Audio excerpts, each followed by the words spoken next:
Hi, good morning. It's October 15th, 2024. I've actually been struggling with recording this and making it public on YouTube, well, ever since it happened yesterday. And then for some of you, at least a few viewers, I did record it, got the nerve up to record it, and then there was no sound. So we'll see what happens uh, recording it on Zoom, uploading it to YouTube, and see if that makes a difference. So the visual you're looking at is the Sandia Mountains. I call her Mother. And it's a holy place for me. And something happened yesterday, which pretty much I spent the whole night sleeping, trying to gather my wits about me to see how to um, bring it to language in a way that would contribute to life. Also, I'm glad I didn't end up recording it when I did, because sharing it with Dr. Deb, and then as I began to live out the day, I began to realize there were some really very paranormal things that happened, and that it might be a good idea for me to include those. So one of the things that I want to start with, and I really recommend during this time we're moving into, that you get my book, The Language of Creation, Your Original Design, on Amazon or Barnes and Noble or my website, because we are in the splitting of worlds, and it's just too complex to try to talk about right now uh, on this video. But because I do what I do, and because I have a vast uh, number of people from many parts of the world that I get to engage with, I get to see that there is an emergence. Some people might call it the emergence of a new human species. Some people might call it a transmutation, an awakening. I use the word term awakening, but there is something evolutionary that is going on. That's the first thing. The second thing is I am a mystic and a seer and a prophetess, and those are all fancy words. But technically, I'm a delivery system. When the power of creation interacts with me, it isn't necessarily for my own awakening, although that is included. It's really mine to deliver the message, mine to deliver I prefer the information. So that was yesterday, and I really wrestled with it. Not that it's negative, in fact, it's beautiful, but because it's really was bizarre how it happened. And human beings live in such a narrow bandwidth of not realizing the whole universe is operating on their behalf. And in my book, Language of Creation, Your Original Design, it really would help you. It's a small book to perceive the difference between operational states, we call realities, that operate on behalf of life and have us exist as whole. And they do exist. I know I live in one of them. And these types of realities we call realities of unity, because everything operates on behalf of everything else. Everything's part of everything else. Everything is in relationships with everything else. Did I say that? And everything's always moving to the next greater whole. So it's an evolutionary pattern. And at the same time, because we're dual, this is dual culture of existence, our beautiful planet, there is also the devolutionary pattern where everything's separate from everything else, everything operates against everything else, everything's not part of everything else, and everything's devolving. That's a simplified version. But one of the most beautiful things that has been happening, well, really since the beginning of 2024, which is what had me generate the Magician of Self work, is this emergence of self. Self would be the original source of our design in its multifaceted expressions. So that brings me to this recording and me delivering the information in the way I received it yesterday, as well as the what I received. So I was walking uh, in the mountains, and I was really not thinking about much. I was walking and realizing the day was getting hot and heading round a roundabout way to get to my car, and I was coming up like a wadi, and and everything felt different. And last night, and trying to explain it to someone yesterday afternoon, I realized I really do want to give you the almost the blow by blow, because I think that the most important reason I'm recording this is because I do, and I am watching other human beings begin to be in connection with the greater powers and forces of which are a part that operate on behalf of all life here. In our mystical mind, our ability to know ourselves as part of a greater whole and know ourselves as being cared for by a greater whole is largely missing in our society. So I'm coming up the Wadi, which is a dried out creek bed. And I have this like double feeling. One of them is like a descriptive, like me trying to describe it.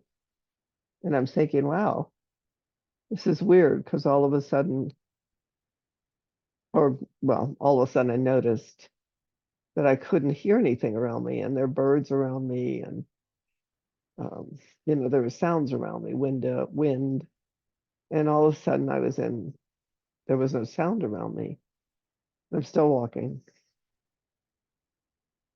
and I'm thinking, wow, this feels like I jokingly thought to myself, this is like when you're spotlighted in a dark room, you can't see anything around you, but somehow the spotlight's on you. And then I started, I'm people used to call me the reluctant mystic. And that's really true. Even now I start out grumbling. So I'm like, wow, what is this? And then I start, for some reason, I start talking to whatever it is, not knowing what it is, of course.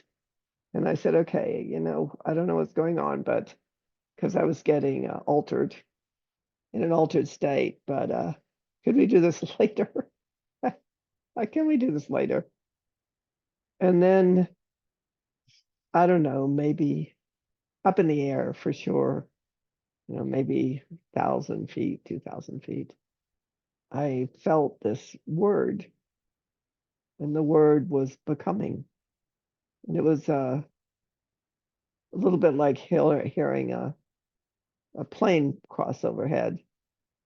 It had that vibrational tonality.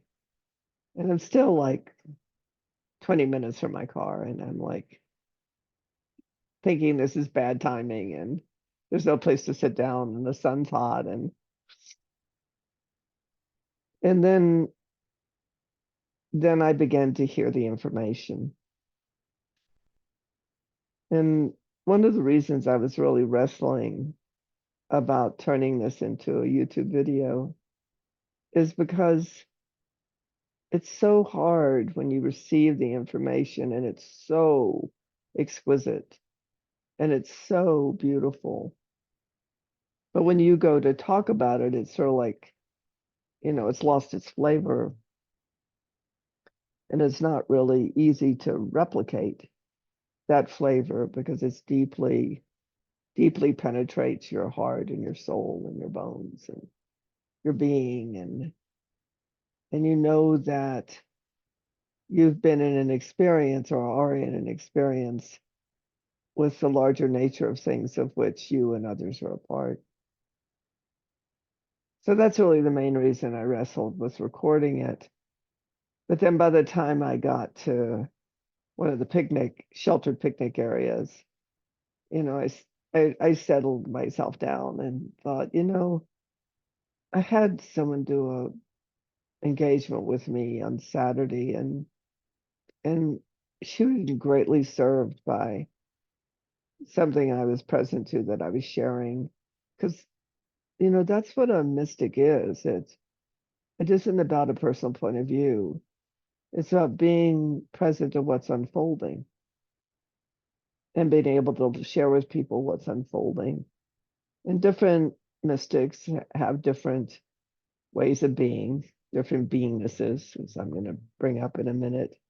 And mine is paradise, what operates on behalf of life and as life exists as whole. That's where I come from, the realms of the beloved. That's where my mind orients to. Not that I don't have my own issues, but that's what I know I remember. That's what I came to recall here. And that's what I pay attention to, basically.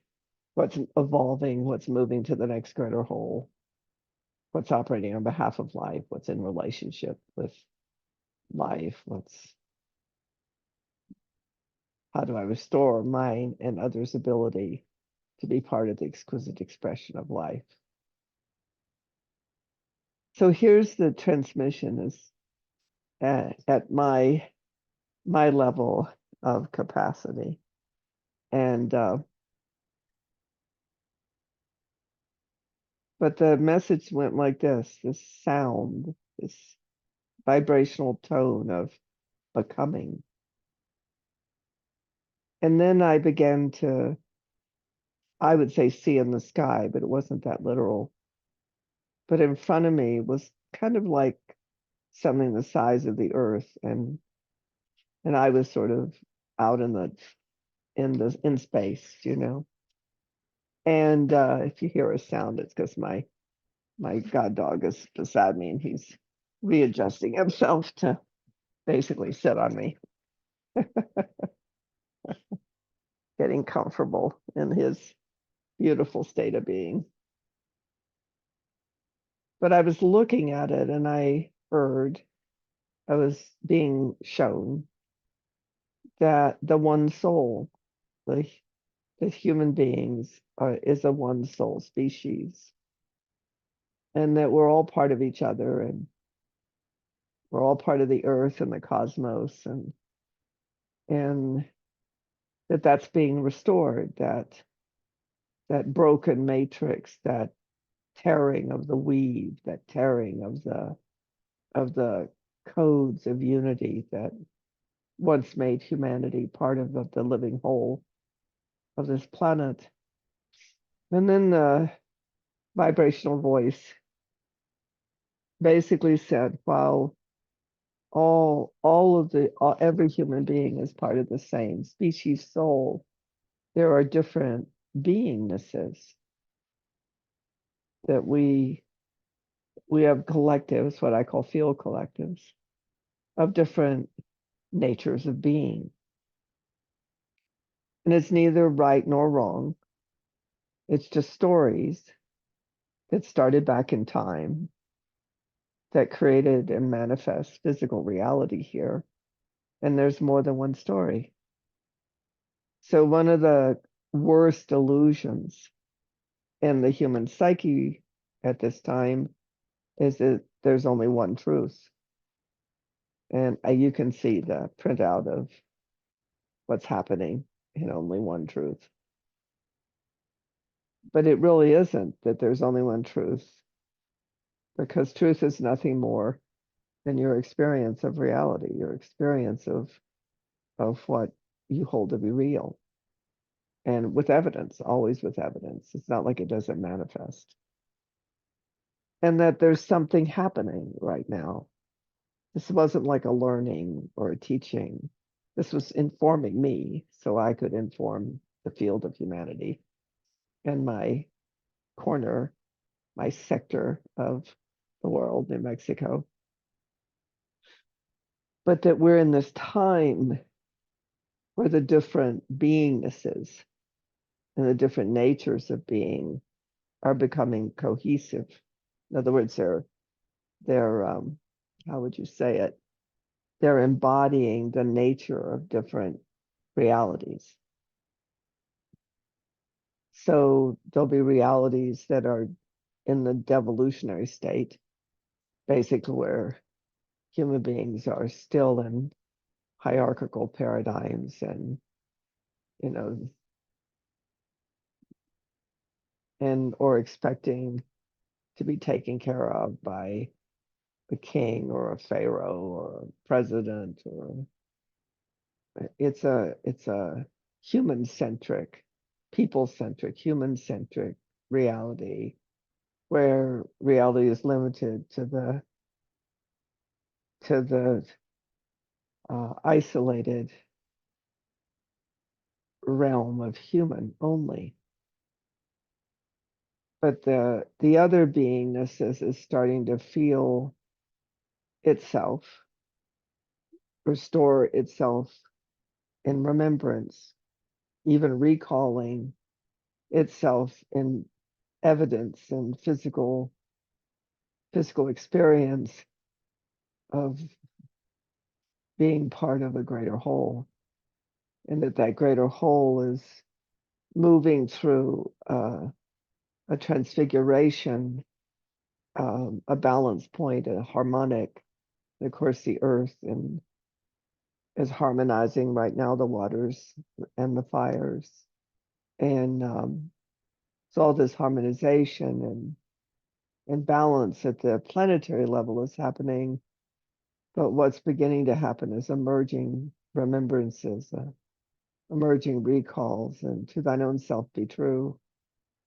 But the last part I thought was the most exquisite and the most beautiful, because that was like the overview, which you could tell as it was transmitted to me in a lot of ways is way beyond our present bandwidth of comprehension. But it talked about the original nature.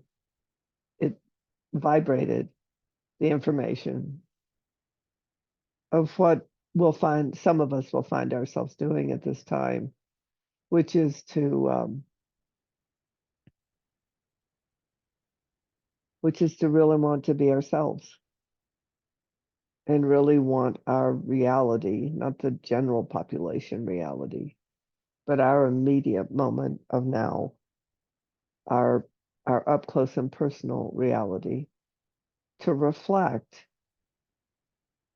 um, who we are and who we really are. Like, and it's more of a feeling thing, a being thing, than a doing thing. It's not about the roles you play or the purpose you have or the contribution you make, or it's about the God dog sitting beside you, wishing that you'd be still so he could sleep. It's about the door being open and the cold air coming in and watching the dark until it becomes light. It's about listening to the sound of the birds and what gets you in a sense of connection, touches your own beingness. In the engagement I did on Saturday, it was so refreshing because I said to the person, your fundamental ether, your element, your feeling element is joy. And she laughed and said that, I can't believe you said that, because I just said to a group of people, you're not going to take my joy away. So if you're listening to this, and if something pings in you, if something begins to rise in you from this information, find your natures of being in yourself, not in the world outside you. Stop being a pity party about how the world doesn't give you what you need, because you're the one that carries the template of your own design. You're the one that is a source-based being.